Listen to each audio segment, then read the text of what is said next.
Richie Brockelman, Private Eye, won't be seen tonight, so he can bring you a very special episode of The Gen X Files. Welcome to The Gen X Files. I'm Jim. I'm Adam. And today's show is all about Running Scared. Shine, sweet freedom. Shine, light on me. Yeah, baby. Has everything that an 80s cop movie needs. Oh, my God. Bad cops who don't play by the rules. Technically are the good cops. Right, but all of their convictions would have been overturned. You need a... Surprise, you can't make a guy read his own Miranda rights to him. You need a percussion and horn-heavy soundtrack. Oh, preferably a drum machine, not Yes. actual drums. Yeah. You need a Patti LaBelle song. You need a Michael McDonald song. You gotta have check, Michael check, McDonald. checkity, check, check, checkity, Yeah. check. You need a good bad guy who's ethnic, check. And you need Joey Pants. Joey Pants. You Every got good your 80s movie. You got has your Joey 80s Pants. buddy cop bingo card filled. It hits every check. It does. It really does. It is the most 80s cop movie I think I've ever seen. It was interesting. I thought I had seen this before. It turns out I had not. Yeah. I'm still not really sure how I feel about the movie. Well, it is, again, it is very much of its time. Yeah. And it, like a lot of the movies this month, look, let's be honest. Yeah. None of these movies are Oscar winners. No. They're not great movies. No. None of them. No. But I personally love all these movies. Running Scared. Yeah. I was a Billy Crystal fan back in the day. I liked him since Soap.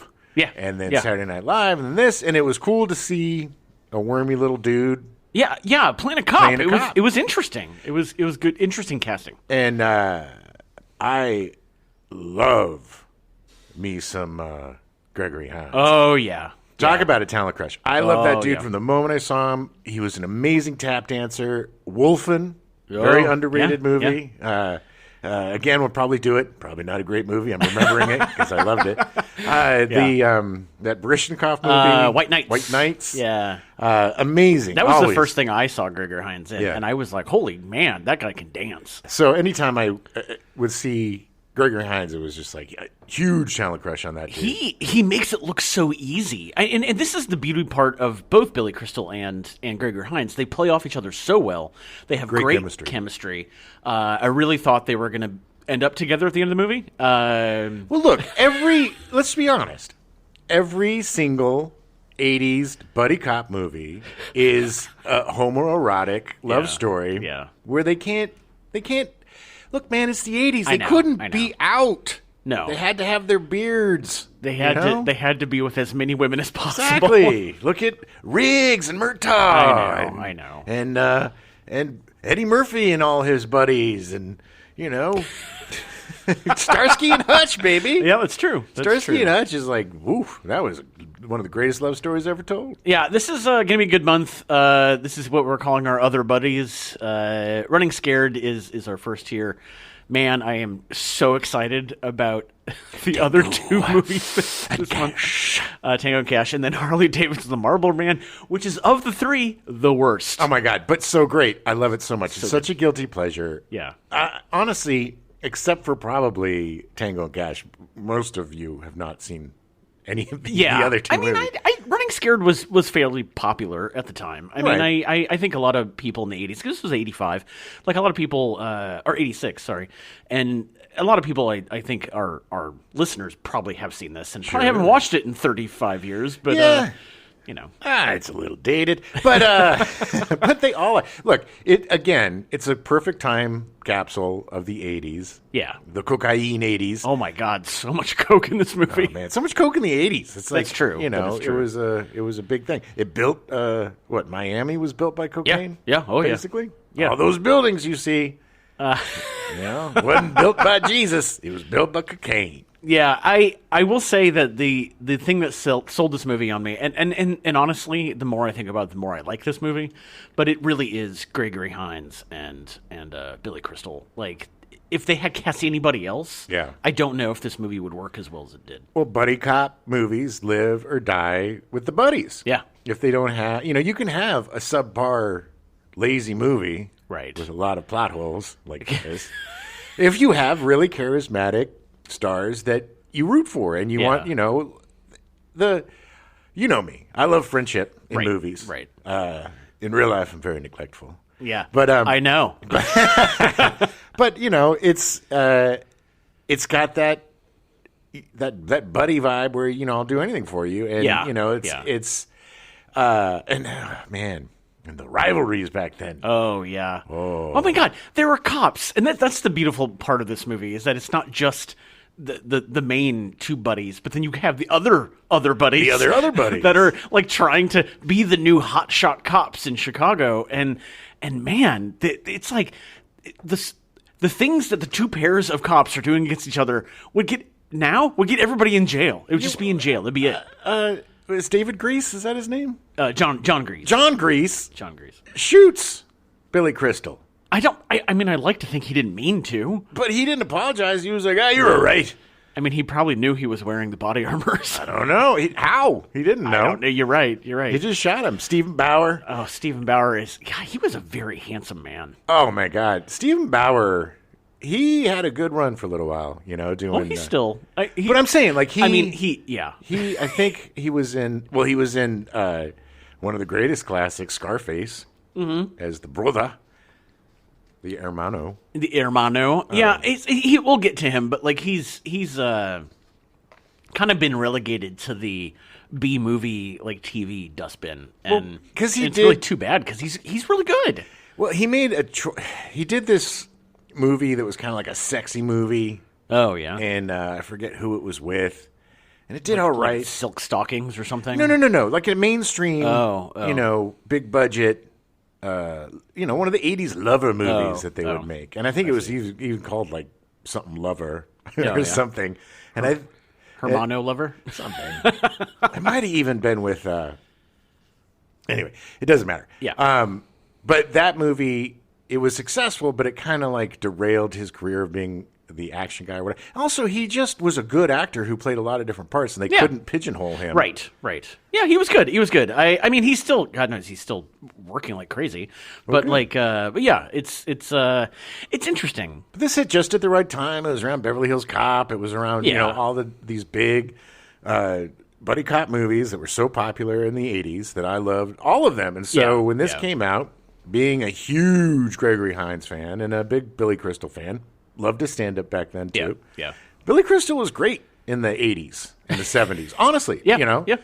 And then just not everybody can be who they are for their entire career, right? Right. Like not everybody can be Harrison Ford. Not everybody can go from 20 to 80 and still be doing. Right. And look, I'm not saying Billy Crystal's not doing good work or whatever. Sure, I just as he got older, he was less interesting to me. Yeah. It's just you know you kind of his demographic changed and it wasn't you, and that's fine. His comedy changed. His you know he became all about the baseball, and it you know it's like whatever. But look. I will always love Billy Crystal for Soap and for this movie and for Saturday Night Live and for his early stand-up. He was, you know, the guy was really... the thing that I was mentioning while we're watching the movie is he's really... It's weird because he has moments where he's a great actor. Right. Great. And he has moments where he is not a great actor. and sometimes that can be in the exact same scene. Yeah, exactly. But I think a lot of it is confidence in the lines or confidence in what he's saying. And if he doesn't feel confident in it, like a lot of the like, ha ha ha, you know, his comedy bits, you know, those kind of fell flat because they didn't really fit so much in this movie. I don't know. I mean, there's just something. I mean, there was definitely something about that felt kind of weird. The comedy felt weird in this movie, but it just wasn't. It was almost like I was kind of waiting for a laugh track, and then it just didn't happen. Okay. And I think maybe that was Billy Crystal, the way he was reading lines and way he was performing. Some of them, yeah. Not all of them, but yeah. Anyway, let's get into it. Take yourself back to 1986, January 21st. Resulting in an extensive 5-year FBI investigation, several Chicago outfit members, including boss Joseph Joey Doves Ayupa, underboss John Jackie the Lackey Cerrone, and capos Angelo J. the Hook LaPietra and Joseph Joey the Clown Lombardo, are convicted by U.S. District Court in Kansas City, Missouri, for conspiring along with the Cleveland, Milwaukee, and Kansas City crime families to embezzle loans from the International Brotherhood of Teamsters Central States Pension Fund. So weird that was in Kansas. Yeah, it's so funny because so much crime, there's so much organized crime in these Midwestern cities that nobody thinks about. Well, because it was like union-based or it was very localized. Man, I want to be the guy that gives the mob guys their nicknames. I know. It's a Joey the Clown. Joey the Clown. And Jackie the Lackey. Yeah, that was pretty lazy, though. Wacky Jackie, Jackie the Lackey. Yeah, that's you, Jackie. Wacky Jack. No, Wacky Jackie's the other guy. Vinny the Nose. Bobby the Lips. Johnny the Tits. Joey the Clown. Bobby Balls. April 13th, the first child born to a non-related surrogate mother is born. Nice. Yeah, that was the first, that was in 1986, which I really thought it was like 15 years after that. They were renting a womb with a view. June 14th, Anthony Tony the Ant Spilotro? I don't know how to spell it. Spilotro. Tony the Ant. I'm the Ant Spilotro. Anthony Tony the Ant Spilotro and his brother Michael Spilotro are beaten to death and buried in a cornfield in Morocco, Indiana. Hey, why didn't I get no nickname, huh? Hey, he's the ant. Why am I not, the bug, the roach? Come on. You're going to kill me without a nickname. Maybe he hadn't earned a nickname yet.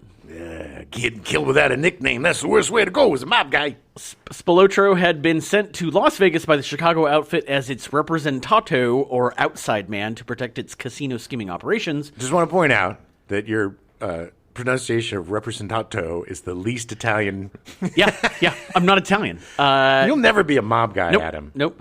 But after gaining too much media attention and being blacklisted by the casinos, as well as allegedly having an affair with the wife of outfit associate and inside man Frank Lefty Rosenthal. Yeah, I'm right-handed. Why do they call me Lefty? It was decided that Anthony was a liability and is murdered on the orders of the new Chicago outfit boss, Joseph Joe Neagle Ferriola. Hey, he's become a liability. You gotta get in touch with our friends in Chicago. What kind of nickname is Joe Neagle? Hey, Joey the Joe Neagle. Where'd that come from? Their bodies are found on June 23rd, just over a week later. Yeah, let that be a lesson to you. Yeah. To use. I don't know much, but I do know that you shouldn't sleep with the inside man's wife. Yeah, well, the guy made a lot of mistakes. He didn't take his job seriously. No, he did not. June 27th, Running Scared is released in theaters. That's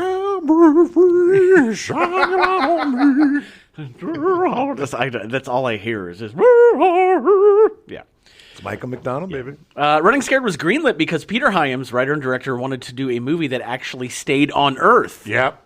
Yeah, he had done a lot of sci-fi stuff. The 3 movies he wrote and directed before Running Scared were Outland in 1981, a space western murder mystery starring Sean Connery. Which we'll be covering in the coming months. We will. It was actually the last original script he would write. Wow. Yeah, everything else he did was rewrites of other scripts. It didn't do that great, so maybe that was the reason. Probably. The Star Chamber in 1983, which, while sounding like a sci-fi flick, is actually about a group of judges who take the law into their own hands when the justice system fails. Yeah, it was... This is kind of a conspiracy theory that's been going on for a long time, is that there's this cabal of, powerful people that come together, and they are star makers. The Star Chamber is, okay, you're going to be the judge. We're going to pick this person to be the Supreme Court justice. Right. And it was the power behind the scenes. It was a good movie. The movie starred Michael Douglas. He actually Hyams rewrote the script from Roderick Taylor. 2010, the year we made Contact was released in 1984, the sequel to Stanley Kubrick's 2001, and based on Arthur C. Clarke's 1982 sequel novel starring Roy Scheider, John Lithgow, and Helen Mirren. We're going to need a bigger spaceship. Honestly, did you see the big baby at the end of 2001? Yeah. You're going to need a lot bigger spaceship. We're going to need a big space crib. It's a big spaceship crib. Yeah. So a quick background on Peter Hyams. He was born in New York City, the son of Barry Hyams, who was a theatrical producer and publicist on Broadway. Hyams studied art and music at Hunter College and Syracuse University before working as a producer/anchorman for WHDH-TV. During 1966, while working for a CBS-owned station in New York, he served 3 months as a news correspondent in Vietnam. Nice. He worked in Boston and then transferred in January 1968 to WBBM-TV in Chicago as an anchorman and reporter. Chicago. During his time with CBS, where he worked from 64 to 70, he then began to shoot documentary films. Hyams moved to Los Angeles in 1970, where he sold his first screenplay, T.R. Baskin, to Paramount Pictures in 1971. Very cool. Herbert Ross directed the film and Hyams produced. It starred Candice Bergen, Peter Boyle, Marcia Rod, and James Caan. Nice. I don't know if I've ever seen that. I have never heard of this movie before. I would like to check it out. Hyams made his directorial debut with an ABC Movie of the Week for Aaron Spelling called Rolling Man, released in 1972, starring Dennis Weaver. I'm the Rolling Man. Hyams worked on it solely as director, with the script being written by the producers. Hyams followed that directing another TV movie, which he also wrote, Goodnight, My Love, released in 1972, about a private eye and a dwarf. Okay. See, I thought it was a private eye who was a dwarf. I think it was a private eye and a dwarf. All right. I could be wrong. I do know that Goodnight, My Love there is a channel on YouTube where they are trying to get every movie from the 5 seasons of the ABC Movie of the Week. Oh, nice. And they have 4 seasons so far, and I do believe this is one of them. Oh, okay. Yeah. Well, then I guess we could solve the mystery. Yeah. The film was highly acclaimed. It was highly rated, did very well. The praise for Goodnight, My Love meant Hyams was able to get financing for his debut feature as writer-director, a movie called Busting, released in 1974, a buddy cop movie starring Elliot Gould and Robert Blake. Ugh, Robert Blake. Have you seen my wife? No, well, no, she's dead in the parking lot. In the restaurant. Oh, sorry. He shot her in the restaurant? Oh, wait, did he? No. He went back into the restaurant to get his gun. Yeah. That he dropped. That he dropped, and then he went out and then shot her in the car. Something like that. Well, not according to... Didn't he get off? Did you didn't have lunch there not too long ago? No, I was invited there. Yeah. I was going to go to lunch there. The food there is pretty good. It's a little overpriced now. You got some brain bits in it, though. They're riding on the Robert Blake popularity. Yeah. Don't order the Robert Blake special. Please don't. Too much iron. They have really good... They have really good baked pasta there. That's what I remember from that place. Anyway. It's a horrible thing that he killed his wife. Yes, it was awful. Allegedly, or didn't. I don't know. I think he was acquitted. He's in jail for it. No, I thought he went to jail for it. Wow, I never got to look it up. So he, just like our buddy OJ, he was acquitted because he's a celebrity, but then in the civil trials, I think he had to pay $30 million to... Jeez. To her family? Yeah. Backley, I think her name was. Oh, man. Sent him into bankruptcy. Don't kill your partners. Well, he's dead now. Died at 89. Oh, he did die. Lived to 89. Right. Evil lives. It does. I mean, we have lots of evidence of that right now. It is. So, Hyams made a huge splash with Capricorn 1, released in 1977, about a faked Mars landing and the reporter that discovers the truth. Speaking of O.J. Simpson. It stars Elliot Gould as Elliot Gould as the reporter, and James Brolin, Sam Waterston, and O.J. Simpson as the astronauts. This was a huge guilty pleasure of mine, and I'm going to tell you this. Another one of my big talent crushes, O.J. Simpson. Oh, my God. I loved O.J. I loved him. Was it because of the football or just straight the movie stuff? Movie stuff, because I wasn't really a football fan. I loved O.J. I actually met him a few times. I used to play sports against his son. Oh, okay. The one that they also thought that did the murder. Oh, really? Oh. But yeah, I did. Did track against him. And I don't know if he played football. We might have played. He went to Parker, and I went to the Hoy Country Day. And we were sports rivals. There, I think Parker was our biggest rival. And track meets, I would jump beat his son, actually. Oh, really? Yeah, pretty good. Surprised O.J. Simpson didn't murder you for it. He tried. No, but he would hang out with A.J. Cowling. Is that his name? Cowling. A.J. Cowlin. Yeah. Cowlin. They would be like up, hanging on the fence. Oh, and yeah? I'd be like leaning up against the fence, and I'd be like, "Oh, hey, OJ," I'd be like, "Hey, good jump," and then, "Oh, don't beat my kid, or I'll beat you." But he was like the nicest dude. I mean, look, it was such a huge shock when he murdered his. I mean, you never know. We don't know if he actually did it. Sure. Yeah, let's go with that. Much like the JFK assassination with me, single shooter. Yeah. But yeah, I agree. It just was the kid. I don't think it. What? Well, anyway, it doesn't matter. Yeah, that'll be for our Patreon subscribers. Yes. Allegedly, by the way. Yes. But yeah, so yeah, I had a huge talent crush on OJ, and when I just don't know what other movies beyond the Naked Gun series, which is what I knew him from. It was Naked Gun. He was on a lot of TV. Yeah. He had those awesome commercials, the Hertz commercials where he was jumping through the thing. He was one of the staples on like Johnny Carson and his presence was just everywhere. He was just very personable, funny. He was he was hilarious in the Naked Gun movies and in the TV show, and it was just like Nordberg. But but yeah, I mean, it was just a huge shock. And then, with all the stuff that came out, it's not a shock at all. It's very angry. He was not a very good person. It all kind of points to it. But anyway, yeah, so Capricorn 1. Good movie. Capricorn 1. I haven't seen it since a kid. We're going to cover it at some point because I've never seen it as far as OJ I remember. month. Oh, Lord. All right. We'll roll that one around for a while.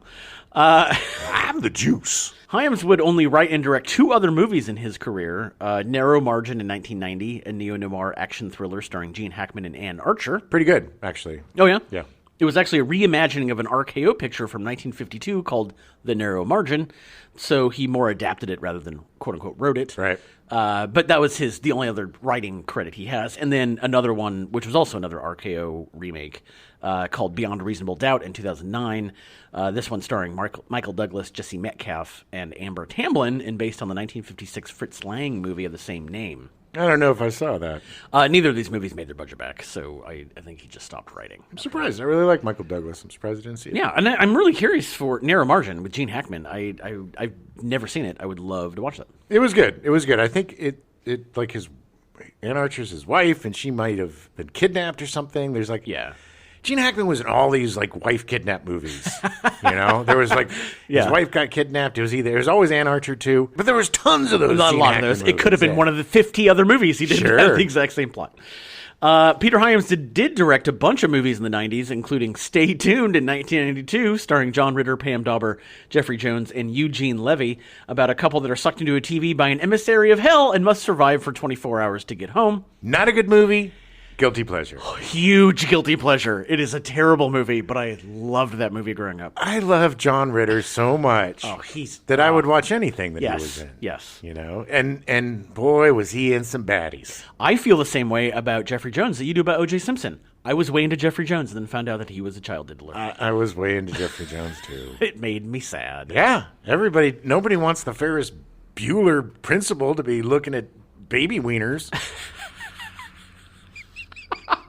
It's true. Time Cop, Peter Hyams directed 1994, starring Jean-Claude Van Damme and Ron Silver. Another really good guilty pleasure. Such a guilty pleasure. One of my favorite things about Time Cop is that super weird Jack Black TV show pilot with the talking motorcycle. Yeah. And there's one line, because Ron Silver's in it, he plays Ron Silver. Nice. But he's the bad guy, and Ron Silver is the bad guy. And literally, there's somebody that's just like, "You're Ron Silver, the bad guy from Time Cop." I just in my brain. Silver played a lot of bad guys. He did. A lot of lawyers. He's got such a great voice. He's great. He died though, didn't he? I think he's dead. Yeah. A surprise hit. Time Cop is JCVD's highest-grossing movie of all time. Nice. Yeah. Sudden Death in 1995 with JCVD. Time Cop was a surprise hit and was JCVD's highest-grossing movie. Peter Hyams also directed Sudden Death in 1995 with Jean-Claude Van Damme starring as a fire marshal having to stop terrorists from destroying Game 7 of the Stanley Cup Finals. Wasn't there like a big fight on the ice or something? So, yeah. Like there was stuff in the rafters and then went down. It's been a long time since I've seen Sudden Death. Yeah. But I remember really enjoying it. Well, look, I have a soft spot for both Jean-Claude Van Damme and the Hard to Kill guy, Steven Seagal? And Steven Seagal. No. Oh, I love them. I love their 80s movies. I love their action movies. Yeah. No, I mean, I agree. I'm more drawn to Jean-Claude Van Damme's movies just because I think Bloodsport was one of the first, action, fighting movies. Cyborg was great. Yeah. He was great B-movies. But also, look, Hard to Kill and Jibbity Shoop and Under Siege. Under Siege. Under Siege was actually pretty good. Tommy Lee Jones. No, I wasn't thinking Under Siege. What's the Steven Seagal movie that was similar to that? I don't know. They had a lot of... Did he do a boat like movie? That. Yeah, there was a boat movie where he was like an admiral or something. Steven Seagal, yeah.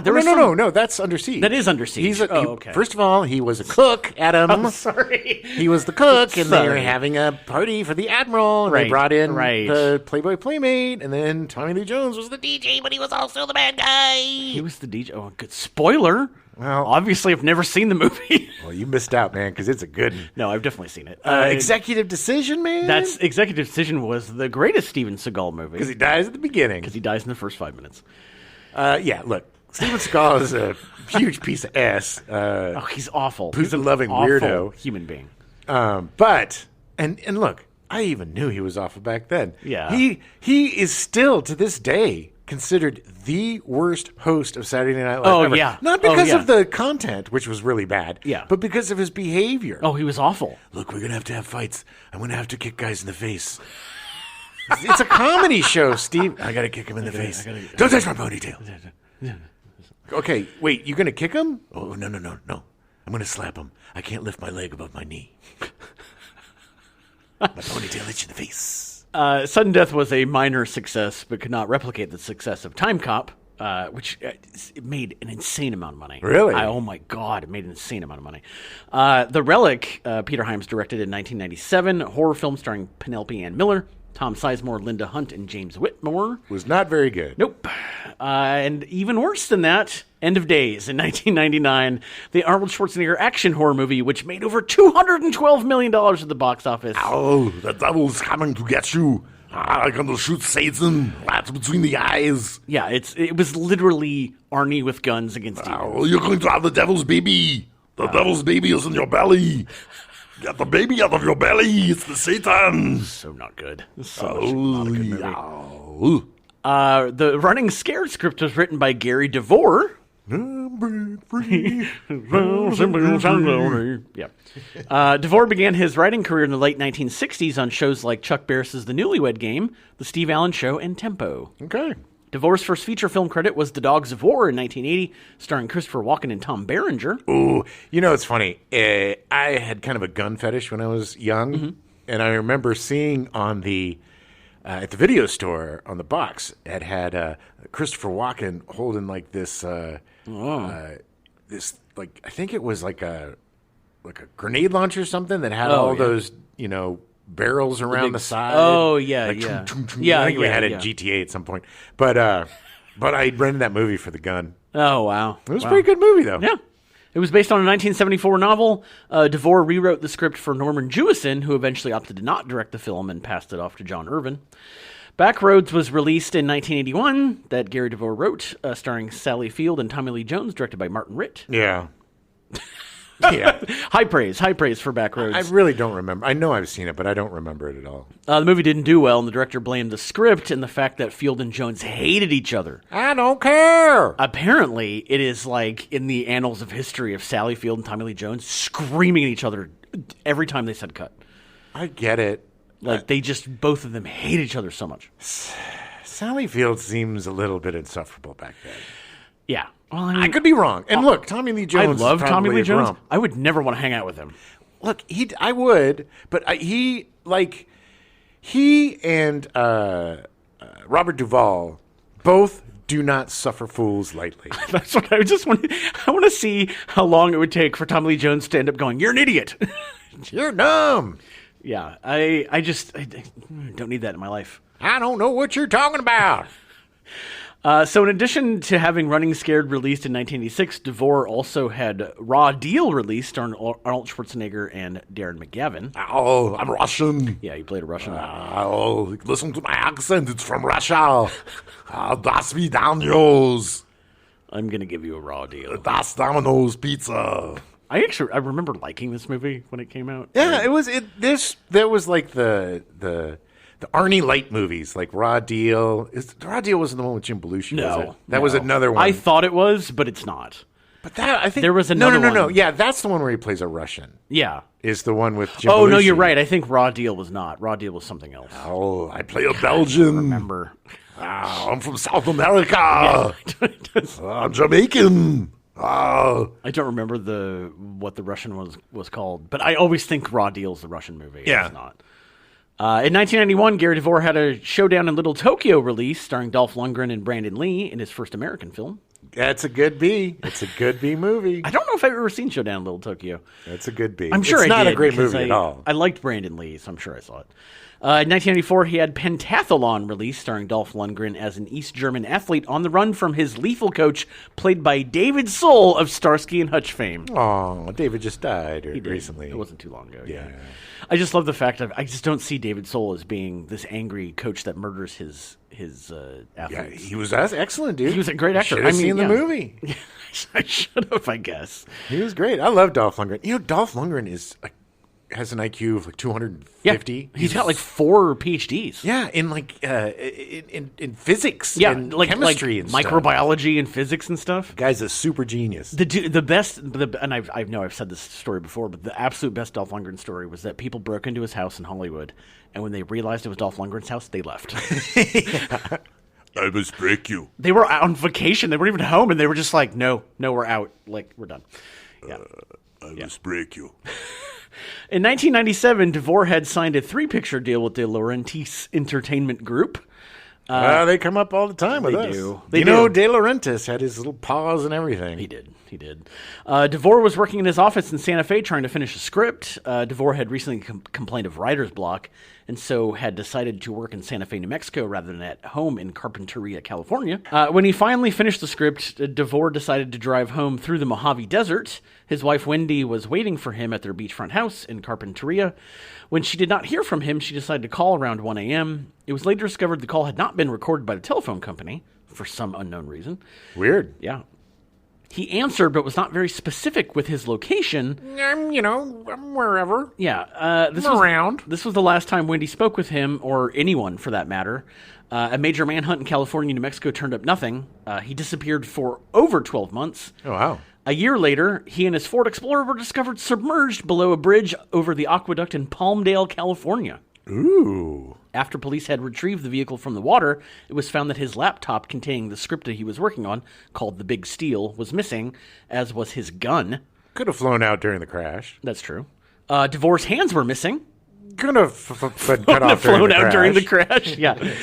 Hand bones were found nearby, but could not be conclusively identified as DeVore's. Okay. I mean, what's the odds of a handless dude and then finding hands next to them that aren't his hands? The discovery of DeVore's vehicle was considered suspicious, as the aqueduct was searched shortly after his disappearance was reported and nothing unusual was discovered. Okay. Police concluded that for DeVore to crash his vehicle in this location meant that he would have had to have driven 3 miles against traffic without being seen. Weird. Why? Was it a because one-way? Of the way, yeah. Because he was the overpass. The highway is divided. He would have to be driving the wrong way to land it the way it was. Okay. Yeah. So maybe he was placed there. Maybe it was the people that took his hands. Or maybe he was just really effed up.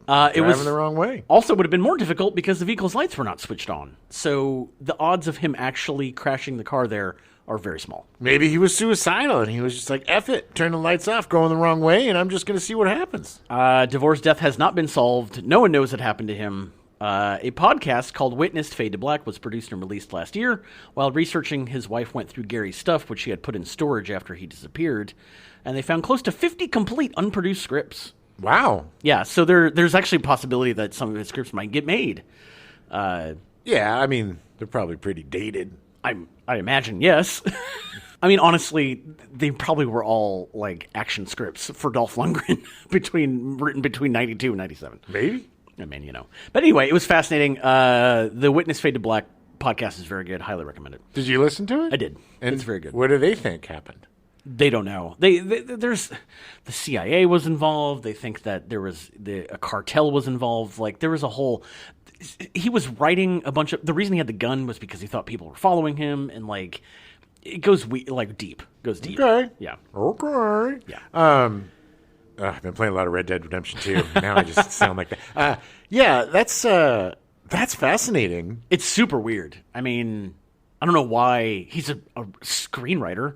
But it's like, why? There was cut the hands off. There was thought he was working on the script. He was working on was something that potentially could have blown up like a big case, and and I don't remember specifically the details, but it was something with the government and Mexican cartels, and they were like, oh, this movie can't come out because he found the truth, and then he about the government or the cartels. Both. Ooh. I mean, I think there was some shady things going on. So the government could have killed him, or it sounds like cartels. They always cut shit off. They always cut people's hands off and stuff. Yeah, they do. So I mean, to me, immediately it was like, okay, they were sending a message.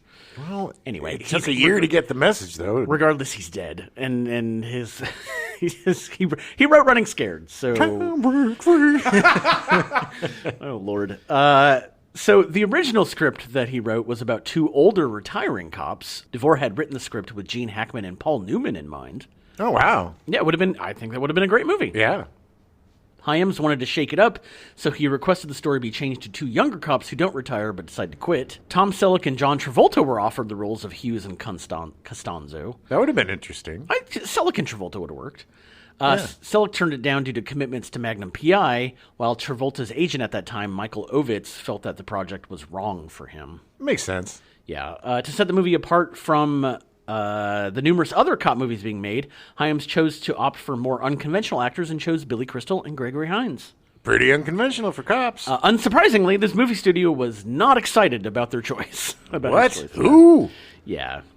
So Gregory Hines was cast as Ray Hughes. Woo! As we said earlier, Hines is a dancer, actor, choreographer, and singer. He is quite possibly the most celebrated tap dancer of all time. Hines' father was a dancer, musician, and actor in the Sugar Hill area of Harlem. He began tap dancing when he was 2 years old and began dancing semi-professionally at age 5. He would perform with his brother Maurice, also a dancer, starting as the Hines Kids, then becoming the Hines Brothers, until their father joined them as a drummer, dubbing themselves Hines, and Dad. Nice. Hines made his Broadway debut with his brother in The Girl in Pink Tights in 1954. Hines earned Tony Award nominations for Eubie in 1979, Comin' Uptown in 1980, and Sophisticated Ladies in 1981, and won the Tony Award and Drama Desk Award for Jelly's Last Jam in 1992. I'm hungry.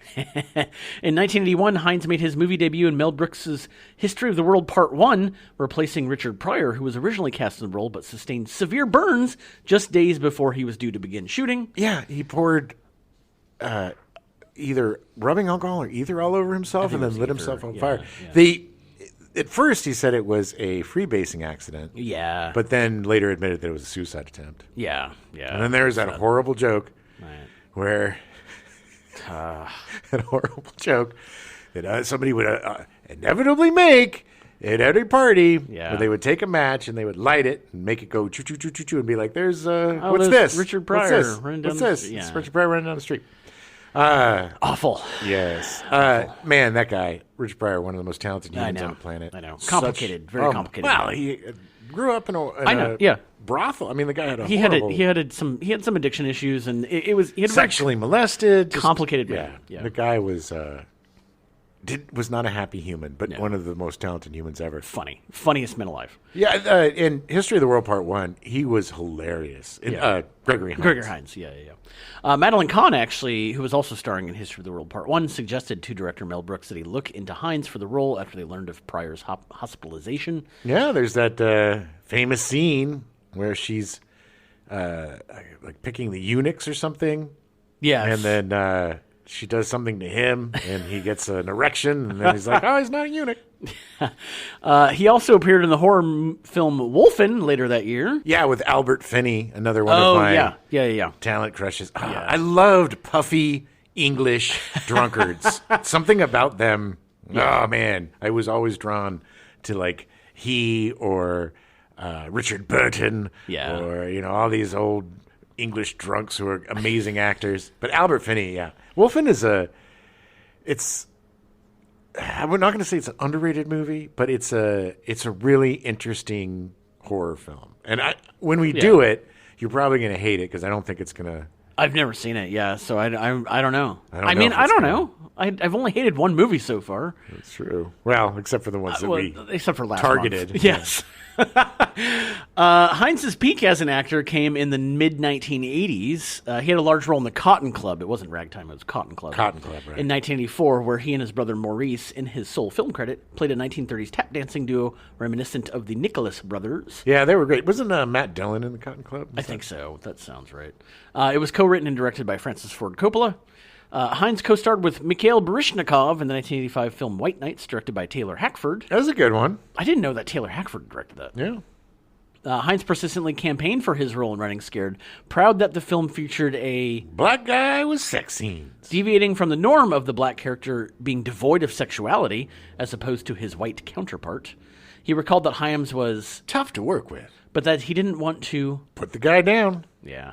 In an interview in 1987, Hines said that he often looked for roles written for white actors, preferring their greater scope and dynamics. Yeah, I mean, it's just black characters weren't written very well. He was also somebody that came from the stage. He wasn't looking to be... All right, look. Back then, Hollywood was pretty stereotypical. There were some stereotype problems. A lot of stereotype problems. And it was hard to break out of, you could be a star, but you're going to be before you were a star, if you were an actor, a minority actor, it was like you had to start out, okay, you're going to be the gangbanger, you're going to be the criminal, you're going to be the this, and he didn't want any of that. He just wanted to have good roles. Yeah. And he deserved it. The guy was amazing. He's a great actor, yeah. He starred in the 1989 film Tap, opposite Sammy Davis Jr. in Davis's last screen performance. Yeah. He appeared alongside Whitney Houston and Loretta Devine in the highly successful 1995 film Waiting to Exhale, and opposite Houston, Denzel Washington, and Courtney B. Vance the following year in The Preacher's Wife. Yeah. Your favorite movie of all time? I'm not a fan of The Preacher's Wife. No, I've only seen it once, and I thought it was fine, but it didn't really do It's fine. It's just not in my wheelhouse. Yeah. On television, he starred in his own sitcom in 1997, The Gregory Hines Show, which ran for one season on CBS, and had a recurring role of Ben Doucette on Will and Grace. He was really... I liked The Gregory Hines Show. I was sad that it was canceled. Yeah. He voiced Big Bill in the Nick Jr. Channel's animated children's series Little Bill, which ran from 1999 to 2004. He actually won a Daytime Emmy Award for Outstanding Performer in an Animated Program for the role in 2003. Nice. Unfortunately, Hines died of liver cancer on August 9th, 2003, en route to the hospital from his home in Los Angeles. He was diagnosed with the disease a year earlier, but informed only his closest friends. At the time of his death, production of the television show Little Bill was ending. Well, good. I mean, at least it coincided with the ending of the show. So it worked out for everybody. Good job that he did that. Yeah. Oh, it was so sad. 2003. I can't believe it was that long ago. Yeah. That's crazy. It broke my heart. Yeah. Billy Crystal was cast as Danny Costanzo. They don't pay me no more. I don't like those guys. They don't pay me no more. So weird. The whole thing was weird. Crystal was not a known feature film star, having made his feature film debut in Rabbit Test in 1978, the comedy from Joan Rivers about a man getting pregnant. Yeah, I remember when that came out. There was a lot of scuttlebutt, but the movie was a bomb. It was bad. He did find success in TV, parlaying his lead role as Jody Dallas on Soap into a series of comedy specials that did very well. Again, we've talked about this before, but Jody was a groundbreaking character. Yeah. It was career death to play a gay man as a straight man back then. And he played Jody not as a stereotype. It was a very... It's one of the first real gay portrayals on network television, I think. Yeah, probably. I mean, I would think so. Although they did that thing, I'm pretty sure they did that thing where they did a lot, which was like, oh, maybe he could be straight. Oh, maybe if he just meets the right woman. Or like he got hit on the head and was straight for a while. Like Urkel. I don't know. Maybe not. Urkel was gay? No, he turned into didn't he turn into Stefan Urkel? Stefan Urkel, yeah. Just quick side note. I read some article about Jaleel White, and he was like, yeah, He's like, Stefan, man, that was a way for people to see who I really was. And I was like, okay, fine. Wait, so you were just a womanizing asshole? He used to come into the casting suite. Oh, yeah? He was a really nice guy. I've heard he's a really nice guy, yeah. In 1984, he hosted Saturday Night Live. Billy Crystal, not Jaleel White, hosted Saturday Night Live a couple of times before becoming a regular cast member the next season. He was supposed to be on the first one. Yeah, it's something I don't remember. He was going to be an original cast member. in the original cast member. Yeah, and the pilot, I think he was... Yeah, something happened. His most famous recurring sketch was his parody of Fernando Lamas, a smarmy talk show host whose catchphrase... You look marvelous. Yeah. Father of Lorenzo Lamas, who was in Grease. Listen to our Grease show. Yeah. Due to the success of Crystal's stand-up and SNL career, in 1985 he released an album of his stand-up material titled Marvelous. The album was nominated for a Grammy Award for Best Comedy Recording at the 1986 Grammy Awards. It was great. He was great stand-up. Yeah. Guy's talented MFer. At one point during production of Running Scared, Crystal whacked himself in the head with his pistol by accident and split open his nose. Yeah, well, of course. He doesn't seem like the most coordinated guy. He was taken to a hospital where a plastic surgeon stitched him up. Still feeling groggy, he was struggling to sign the release form when the ambulance driver slipped forward another piece of paper and said, "Just put the Debbie. You look marvelous."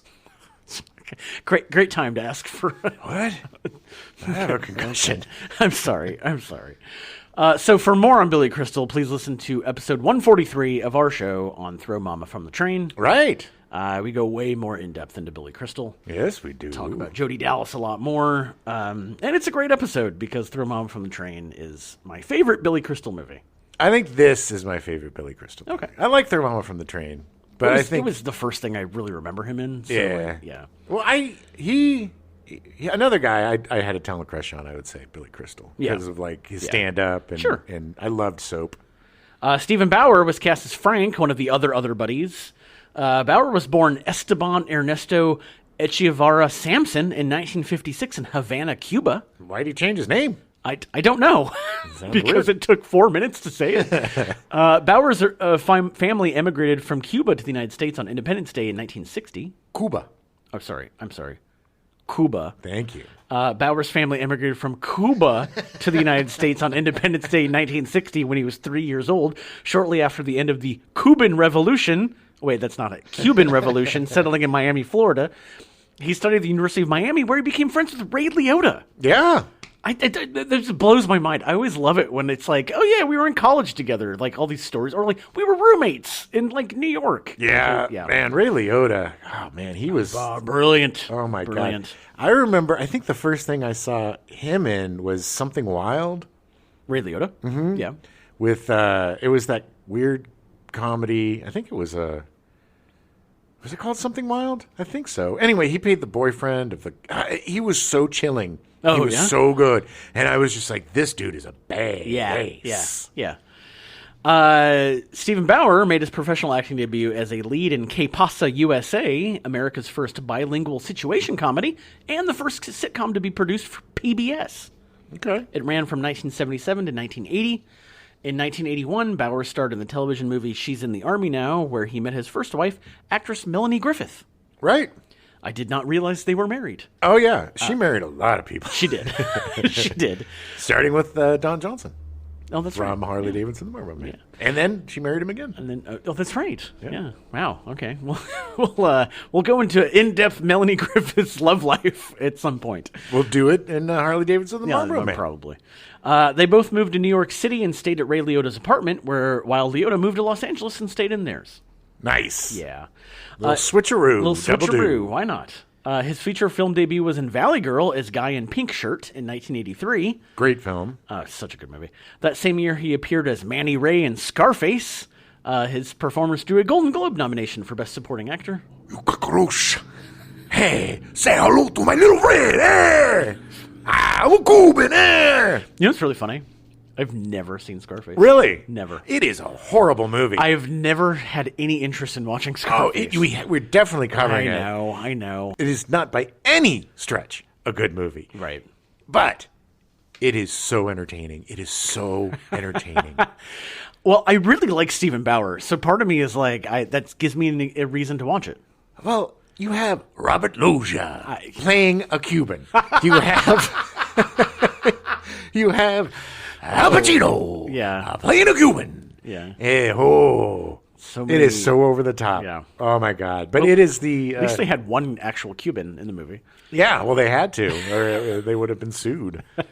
In 1986, in addition to appearing in Running Scared, he appeared as an Israeli soldier named Avner in the Canadian CTV television movie Sword of Gideon, which tells the story of Mossad agents hunting down terrorists in the aftermath of the 1972 Munich massacre. Oh man, this was actually pretty good. I want to see it because it sounds really good. For some reason, and I don't know why, but I've always been kind of obsessed with the Munich. Oh, really? Yeah. The whole terrorist thing? Yeah. Yes, and I loved the Spielberg, at the Munich that's what adaptation. The Sword of Gideon script was actually the basis for Steven Spielberg's later film Munich, which follows the same storyline and borrows heavily from the Sword of Gideon story and script. But the story of the Mossad getting their revenge on these terrorists it's an incredible true story. Yeah. But it's just so satisfying. I liked Munich, the Steven Spielberg movie, because of that storyline. I did not like some of the choices Steven Spielberg made with the main character and some like the weird flashback sex scene with him imagining killing people. It was super bizarre. Yeah. Or things blowing up while he's like jamming inside her. It was just weird. That was Eric Bana too, right? Yeah. Eric Bana's fine. He's hit and miss. Yeah. He's just a little bland. Yeah. He was great in, was it Chopper? Yes. I think that's... the Australian? Yes. It was Chopper or the other one. Yeah, with the big mustache. Yeah. Yeah, he was excellent in that. I need to find Sword of Gideon because I really like Stephen Bauer. And I this sounds, sounds fascinating. Oh, yeah. Bauer has had a long career appearing in action movies and crime dramas. In 2010, he appeared in 15 movies. Nice. That same year, Bauer was falsely named as the driver of a vehicle that struck and killed 24-year-old Brent Rosenberg of Malibu. Oh, my God. Yeah. Rosenberg was walking to his car parked on the east side of the road when he was struck by a sport utility vehicle. Initial reports said Bauer was the driver of the vehicle, but police officials later said it was a different person of the same name involved in the fatality. Oh, okay. That's the media going, oh, it must be Stephen Bauer, the actor, not anybody else named Stephen Bauer. I get it, but, make a follow-up call. Yeah. It's like, come on. How many people actually corrected the story? It shows how lazy people are. In 2011, Bauer appeared on the series Breaking Bad, playing Mexican drug lord Don Eladio. Oh, he was so good. So good. Oh, God, he's so good. I did not realize how much I loved Stephen Bauer until I watched Running Scared. Oh, yeah. And he was, in any other time, the guy would have been a huge star. That's what I don't understand, why he wasn't. Because he was Cuban. I mean it was just at the time, there wasn't that many minority superstars, especially Hispanic or Cuban, you know. There wasn't a lot of guys. There was like, Freddie Prince. I don't know. Yeah. No, but you know what I mean. Like they were relegated to, but he was just very good looking. He was a very good actor. So good looking. They tried. I think it was another thing of, agents not making the right choices. Sometimes. Yeah. I mean, and it's not like he's not been working. I mean, he's definitely had a good career. But he should have been a leading man. He just should have been in much bigger movies. Yeah. He was more relegated. He's more of a character actor. Yeah. I would have watched a movie with John Grease and him. Totally. The other buddies. Yeah. Like, I totally would have watched that. Running Scared or... More recently, Bauer appeared as ex-Mossad agent turned private investigator Avi in the Showtime series Ray Donovan. Yep, he was great in that too. I never watched Ray Donovan. I heard it was very good. It is really good. Bauer also reprised his Breaking Bad role in 2017 in AMC's prequel Better Call Saul. He can most recently be seen in 3 TV shows. SWAT, based on the 1975 TV show and 2003 movie. I think that just got canceled. Yeah. He was only in 1 episode. Stephen Bauer also was in White House Plumbers, the miniseries about the Watergate break-in on HBO. Do you know what SWAT stands for? Swift Weapon Armed Tactical? Almost. Special Weapons and Tactical Team. Oh, there we go. Okay. It was something like that. Actually, don't know. I just made that up. It could be. It could not be. I don't know. Stephen Bauer was also in The Blacklist, starring James Spader. Oh, okay. So, yeah, he's still working. He's still doing a whole ton of stuff. Great. I love to see character act. That's the greatest thing about being a character actor. Yeah. Is you're always you can work to the day you die if you're good at it. You can be in really good, like, TV stuff and then do 15 B movies and make so much bank. Yeah. He's always good. Darlene Flugel was cast as Anna Costanzo, his Billy Crystal's ex-wife in the movie. Oh, yeah. She was huge in the 80s. She was. She started modeling at age 16 and moved to New York City at 18 to start her professional modeling career the year after her father passed away. She was represented by Ford models for 15 years and started taking acting classes. Okay. Flugel said, I realized I was washed up as a model at 25. Been in the business for years, and a lot of people thought I was even older than I was. I realized I had to make a drastic change in my life. So, acting. Yeah, I mean, she still modeled. Like, she still modeled for quite a while. But, like, she was like, you know what? She understood that, you know, the looks aren't going to last forever. Again, proof of my thesis that acting is the easiest job in the world because it's all ex-athletes and ex-models. That's true. Flugel made her screen debut in a supporting role as a model in the 1978 Irving Kershner film Eyes of Laura Mars, starring Faye Dunaway, Tommy Lee Jones, Brad Dourif, Renee Auberjonois, and Raul Julia. It's a good movie. I would need to see it. It sounds really familiar, Eyes of Laura Mars. It was big. It was a big movie about somebody's eyes. A big movie, yeah. She was playing a model in it, so like there was some quote that she was like, it wasn't a big stretch, right? But it got me the experience I needed. So, well, she was kind of relegated to playing the suffering wife or girlfriend. Unfortunately, her first major film role was as Nenelia in the sci-fi cult movie Battle Beyond the Stars. Listen to our Battle Beyond the Stars show, episode 65, to hear more about Battle Beyond the Stars. They've not a very good movie, Battle Beyond the Stars, but fun. It was a fun movie. Yeah, it was one of the better Star Wars ripoffs. It was. Flugel was featured as Robert De Niro's girlfriend Eve in Sergio Leone's 1984 film Once Upon a Time in America. In America? In America or America? No, just America. Is that a different country? Yeah. Her role in the film opened the door for Flugel to play a wide array of different character types. A wide array of different wives and ex-wives. Yeah, I know. In 1985, she appeared in To Live and Die in L.A. as Ruth Lanier, an undercover informant, heroin addict, and the love interest of Secret Service agent Richard Chance, portrayed by William Peterson. Yeah, she was really good in that. But again, it was, love interest. I know. Peter Hyams later said he had a huge crush on Flugel since I saw her in To Live and Die in L.A. Yeah, he wanted to work with her. That's why he cast her in the movie. She's got a really great vulnerability to her. She's good. Really, yeah. I mean, she's even though she's a model, she's still got kind of a girl next door feel to her. She convinced me that she was in love with Billy Crystal, and that's almost impossible. So, hey, you look marvelous.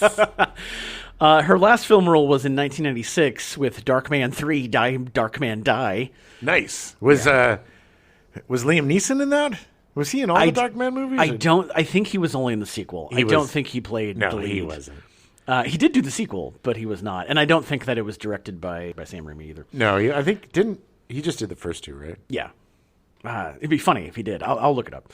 In 2009, she was diagnosed at age 56 with early onset Alzheimer's disease. Oh my God, I had no idea. Yeah. Unfortunately, on December 15th, 2017, she died from the disease at her home in Orlando, Florida. Man, that's a 8-year just awful. 56, man. That's not good. Good. I would not. I couldn't. No. I mean, you're just going to turn into a burden. Yeah. Yeah, it would, yeah. No, I wouldn't do that. Joey Pantoliano is Snake. Joey Pants! Joey Pants, as he's lovingly called, had early roles in the television series MASH and the comedy film Risky Business. Playing the exact same role, pretty much. He gained recognition for numerous supporting roles in films and television shows such as Hill Street Blues, The Goonies, La Bamba, Empire of the Sun, Midnight Run, NYPD Blue, Memento, and Bad Boys and its sequels. Memento is either my favorite or tied for my favorite movie of all time. Oh, wow. That's a good movie. That and Psycho are my two favorite movies of all time. Mine is La Bamba. Wow. Yeah. I actually really liked La Bamba when I was growing up. It was good. He also appeared in The Fugitive and its spin-off U.S. Marshals. Yeah. He was a cop. He wasn't playing a bad guy. He played a cop, yeah. He played a bad guy until he hit his 30s, and then he was a good guy. You're a cop now. Yeah. He began working with the Wachowskis in their directorial debut Bound, which is phenomenal movie. Oh, yeah. And later appeared in the film The Matrix and the sci-fi series Sense8. Yep. Which I've never watched Sense8. It's one of those I keep meaning, it's on my list. I'm pretty sure I watched it. I know it doesn't have a very satisfying ending, apparently. I think there was some comic books that were written to finish it, but Netflix canceled it early. And This is the one about the people that can feel each other. Yeah, from around the world, yeah. It was good. It was good. In 1999, in addition to appearing in The Matrix, he started a role on The Sopranos, which would earn him a Primetime Emmy Award for Outstanding Supporting Actor in 2003. Those are the two things that really got him. You know what's funny? I've never watched The Sopranos. What? I had no idea he was in this. Oh, he was huge in The Sopranos. No idea. I can't believe you haven't watched The I Sopranos. have zero interest in mafia It is stuff. such a good. It's a good movie. It's just a great show. I'm man. sure. I just have zero interest in mafia Well, stuff. we got it on DVD. If you ever get. I know. And we also have Prime. And I know it's more than just the mafia thing. I know So it's much bigger more. than that, but it's just one of those. I get it, but I think you would really enjoy it. During his tenure on The Sopranos, Pantaleano Joey Pants struggled to stay anonymous in his native New Jersey. Hey, I'm not that guy. I'm another guy. When filming his scenes as Ralph, he prevented the public from recognizing him by wearing a wig based on the hairstyle of filmmaker Christopher Nolan, who had previously directed him in Memento, which is super weird. Yeah, he had this wig. It was crazy. It was super weird. And the secret use of the wig later became a minor plot point in one episode of The Sopranos. Yeah, I think after he was killed or something. Spoilers. So weird. I don't know if he didn't make it to the end of the show, so I assume he was killed. A lot of people didn't make it. Joey Pants has published 2 memoirs and is active in the field of mental health, having documented his mother's issues and his own. Yeah. He revealed in 2007 that he'd been suffering from clinical depression for the previous decade, but had just been diagnosed. Oh, yeah. I mean, because clinical depression comes in so many different forms. It's not just, I'm super sad. You can be angry. You can be... depression comes out in a lot of different ways. He founded the nonprofit No Kidding Me Too, which is dedicated to removing the stigma from mental illness. He most recently can be seen playing himself in an episode of Chucky and voicing the character of Sticky Fins Whiting on The Patrick Star Show. Nice. Which is an offshoot of SpongeBob SquarePants. Oh, okay. I didn't know that. Yeah. But going back to his mental health stuff, guys of his generation, the boomers, guys of our generation, the Gen Xs, the walk it off, the I'll give you something to cry about if you don't stop crying. It is so... I was just talking to an older person, and they're like, yeah, therapy's for crazy people. And it's like, no, man, it's for everybody. And it's it's just crazy to me that still people... There's a stigma to going to therapy when it's like there's no stigma to going to an oncologist. There's no stigma to going to a dentist. There's no stigma going to a neurologist. Your arm hurts, you go to the doctor. Exactly. You know, I mean, I agree. It doesn't make any sense. They're going to plant stuff in my head and tell me all the things. No, nobody's going to. That's a bad therapist. So you're admitting that you're just a weak person? Is that what you're saying? Well, no. Why don't you go walk it off? There's a lot of fear to it. It's just, you grow up and. I know. Unfortunately, we need to have patience with our older folks. Of course. They come from a different time. We show the patience to our older folks now. When we become older folks, we hope people have patience with us. The Gen Xers are going to have patience for everybody because we're the most even-keeled, accepting generation. We're the generation that... so even-keeled that literally they forget about us all the time. Yeah. We're latchkey kids, man. We're the latchkey generation. My favorite is every like 3 months or so, there'll be a poll that's like, what is the most forgotten about generation? And it'll list like the boomers, millennials, Gen Z, and leave off Gen X entirely. That's how much they're forgotten. They don't even make the list. Yeah. We are forgotten, I would say. We are forgotten, yeah. Best generation. But I love Joey Pants. I've loved him since Bound. That was the first thing I really remember him from, and noticed him in. Yeah. And he is such a good actor, and I'm super happy that he is bringing more awareness to mental health and stuff. Like it's awesome. But young Joey Pants is great because he always had crazy hair, crazy colored hair. And he was always some weird bad guy. Weird thug that would run around. But he was always, even in Running Scared, like he was great. Oh, yeah. Like the depth that he showed of like being able to bounce off of Gregory Hines and Billy Crystal was great. I'm sure that he was the impetus to put Joe Pesci into Lethal Weapon 2. Oh, yeah. Yeah. Oh, yeah. Yeah. Because it was that great dynamic. It's really hard to be a third wheel in that kind of dynamic and not stand out. And where there's such good chemistry between the two. And it blends seamlessly, just like Pesci did. And it was great. I was sad. I was hoping that he was going to be in Running Scared more. But he didn't make the sequel, that's for sure. No. Dan Hedaya was cast as Captain Logan. Carla! Why are you working in jail, Scarlett? While a student at Tufts University, Hedaya began performing at the campus theater. He worked as a junior high school teacher for many years before deciding to pursue acting full time. He just looks... I want to be in his class so bad.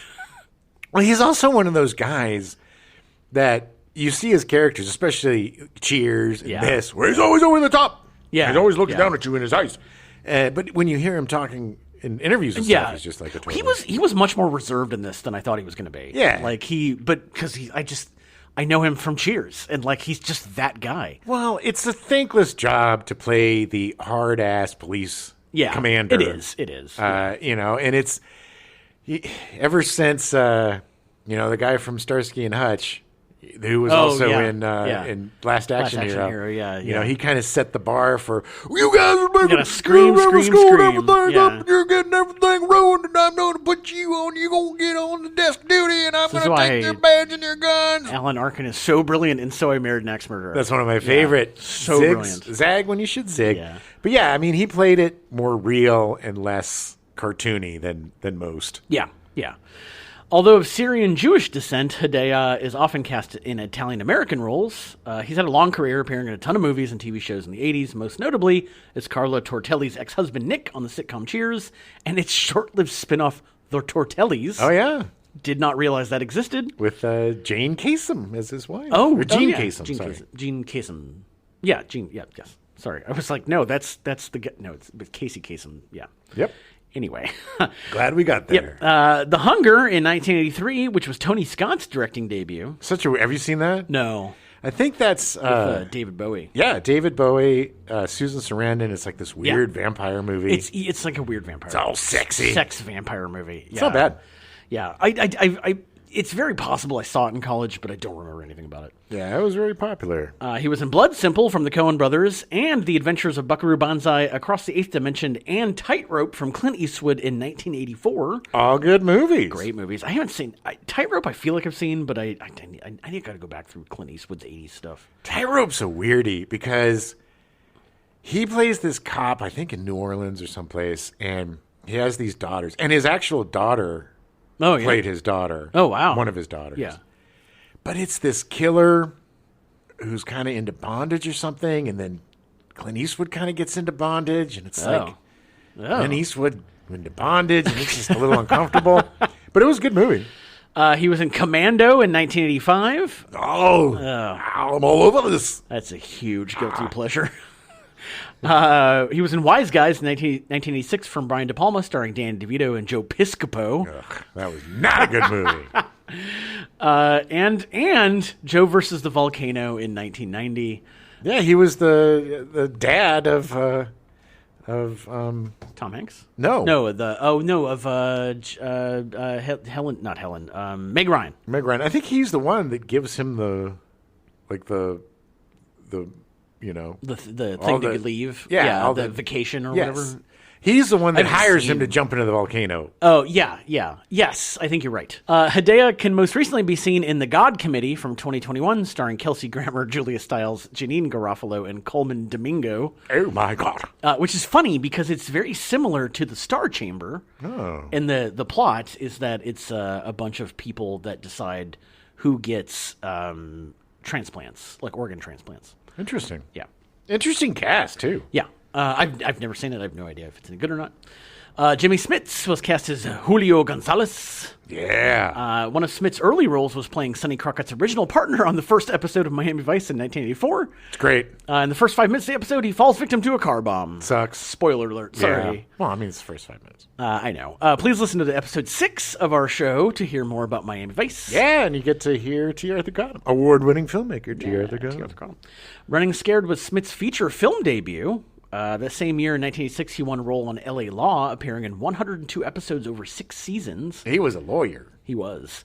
He's mostly played cops and lawyers in his career, including appearing in 90 episodes of NYPD Blue. Yeah, this was one of the only roles where he played a bad guy. Yeah. He was good, too. Oh, he was great. It was funny. Every time he saw Billy Crystal, he'd just freak out and try to run away. It was great. In 2002, he appeared as Senator Bail Organa, Leia's adoptive father, in episode 2 of the Star Wars franchise. Yeah. He would reprise the role in 2005 for Episode 3, in 2016 for Rogue One, and in 2022 in 3 episodes of Obi-Wan Kenobi with an insane death scene. Obi-Wan Kenobi. Obi-Wan Kenobi. That's the other Obi. It's Obi-Wan's brother. I think he might have also voiced his character on the Clone Wars. I think he did, actually, now that you say that.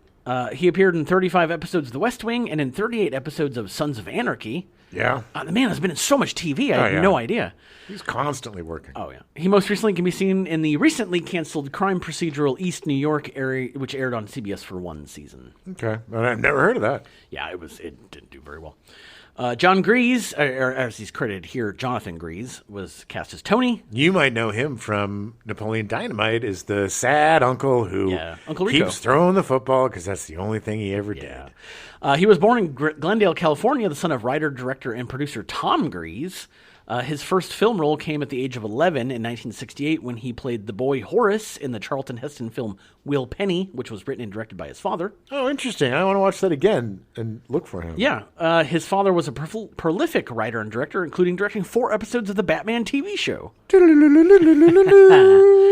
During post-production on Tom's final film, The Greatest, in 1977, a biography of boxer Muhammad Ali, in which Ali also played himself, Tom Grease collapsed and died of a heart attack while playing tennis. Oh, man. At the age of 54. Yeah, there were a lot of drinking and smoking. Yeah.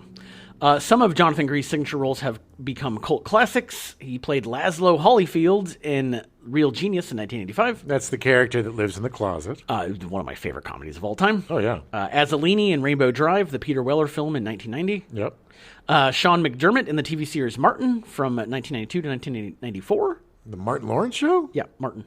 Oh, okay. He was in Martin, yeah.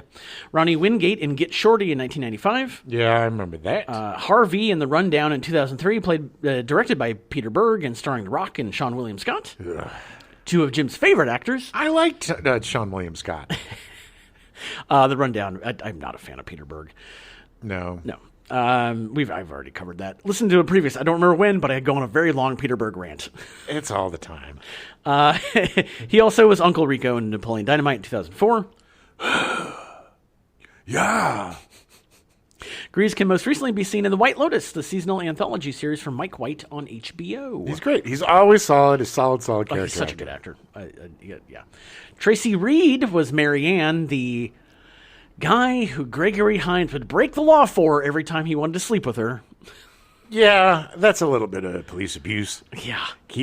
And first of all, if she's all happy that he keeps effing with the person she's with, why is she even with him? Why is she there? It just seems like a very dysfunctional situation all the way around. Yeah. This movie has very weird, a weird look on marriage between Billy Crystal and his ex-wife, who just at the end of the movie randomly forgets about her soon-to-be husband. Well, one of the problems with 80s movies is women were mostly accessories rather than partners. So Tracy Reed majored in English at UCLA and planned to write children's books for a profession. Nice. When she was a student, a tryout led her to becoming a blackout gag player in the TV series Love, American Style from 1969 to 1974. Oh, that's such a great show. Yeah. Love, American Style, oh, me and you. Oh, yeah. Okay. Now that sounds more familiar now. In 1971, the California Press Photographers Association named Reed the most beautiful face in television. She is a beauty. Running Scared was her last feature film. Oh, no. She guest starred in some TV shows, including a recurring role in Knots Landing in 1990, but hasn't acted since. All right. I think she's maybe writing children's books now. She had enough. I don't know. Yeah. So filming for Running Scared spanned September 1985 to January of 1986 across MGM Studios in Culver City, in addition to location work in Key West and Chicago. The suspension systems of 3 Chevy Impalas were destroyed during the L train tracks chase scene. Well, of course, you're driving on the train tracks and between the tracks. It's just just went on for so long. Well, I think they were trying to do the opposite of the French Connection, which was underneath. But instead of going under the train, they went on the tracks. Right. They did it a little different. I also think it's really funny that they started the chase at O'Hare and then managed to get to downtown LA or downtown Chicago in like 5 minutes. Hey. Yeah, it's like a 40-minute drive. Not on the tracks, apparently. It was just funny. But what a stupid place. There's nowhere to go. Yeah, I mean, it's not like you can escape. There's nowhere to go. Every time someone drives on a train tracks, it's like, what are you doing? Why? Although, when I play GTA, you do I go to the train tracks to get away from the cops. To hide. Yeah, well, that's why they do it, Jim.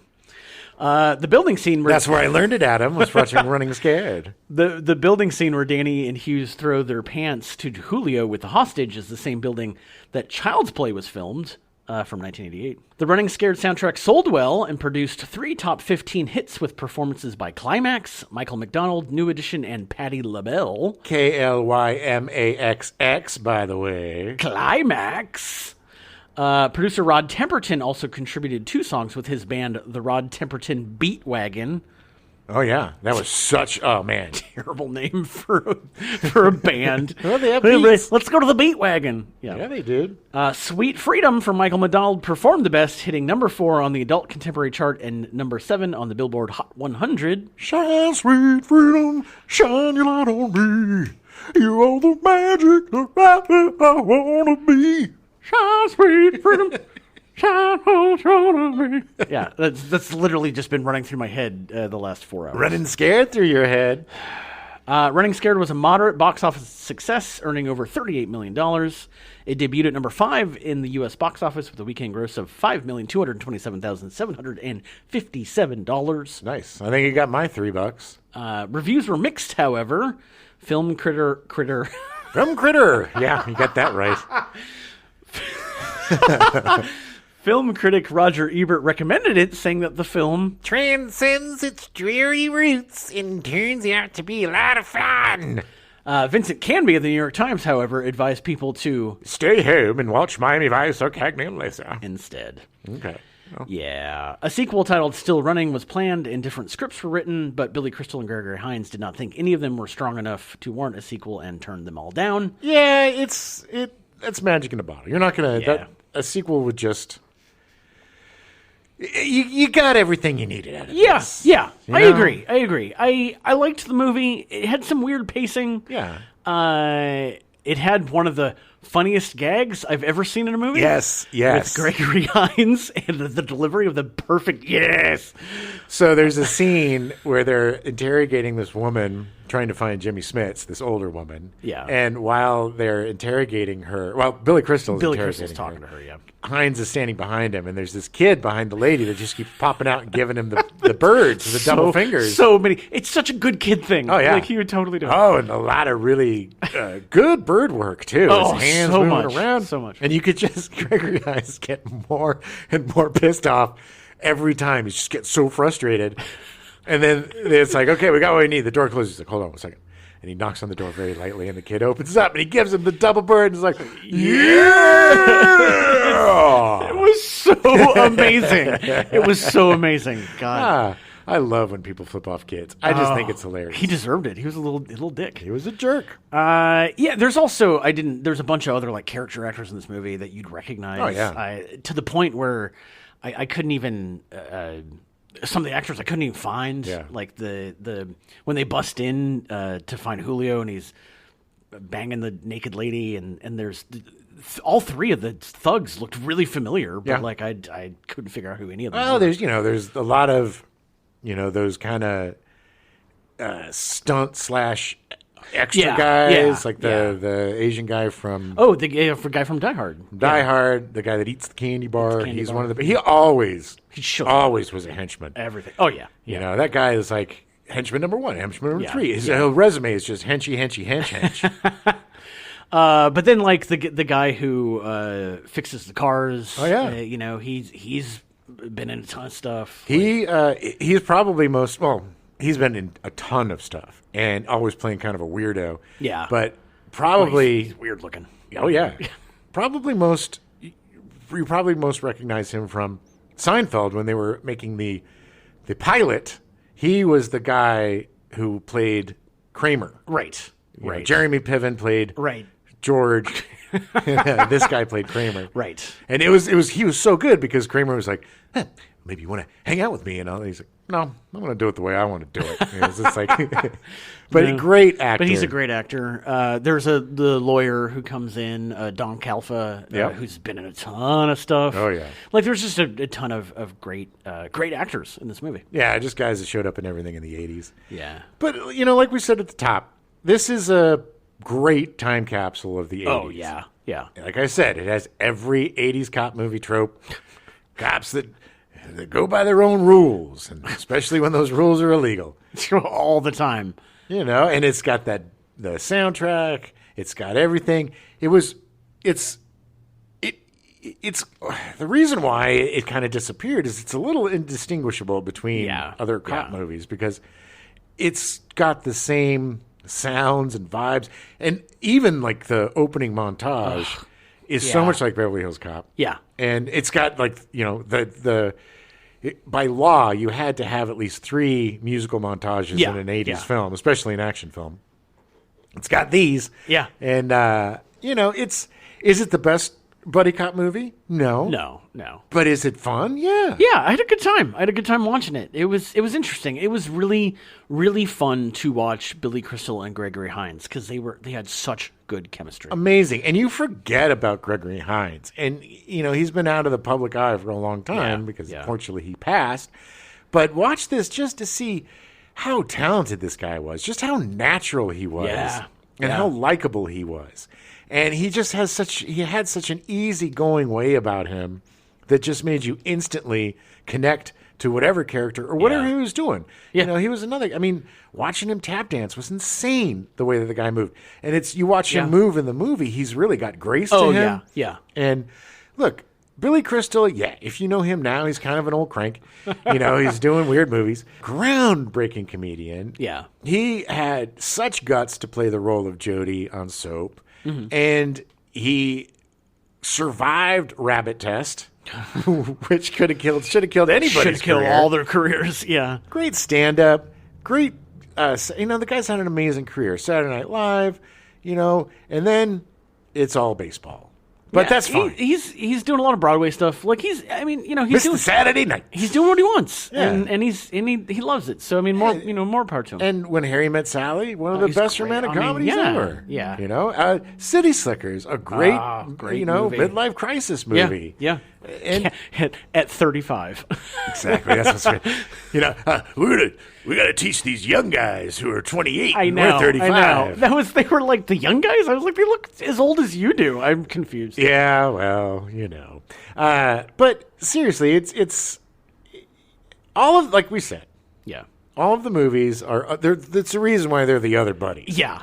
The B movie buddies. This is the second tier buddy movies, buddy cops or buddy criminals or or buddy whatever they are. Bounty hunters or something. I have not seen Harley Davidson the Marlboro Man in a long time. All I remember about that movie, the thing that I remember the most is one of the Baldwins, I think it's the one that died, and he and his minions have these like really long, shiny leather coats, and they look like they're from some sci-fi movie. Yeah, and then there's some big shootout at an airplane graveyard.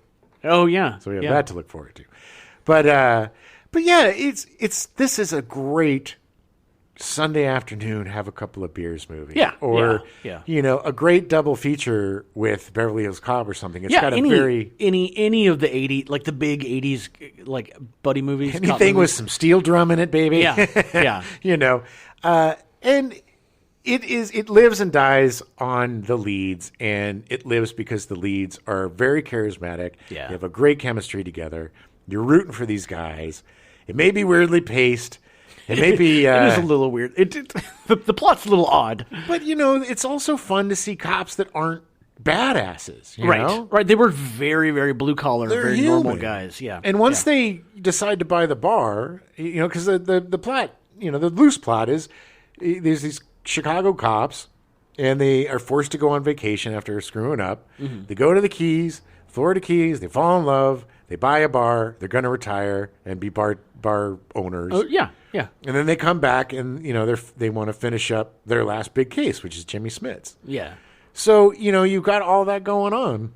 They don't want to die. They don't want to risk themselves too much. They've got something to live for now. They got 30 days and then they're done. Yeah. Oh, man. It's like instead of the one cop, heading to retirement, it's two cops. Double retirement. Guys that just want to be done. But, everybody gets shot.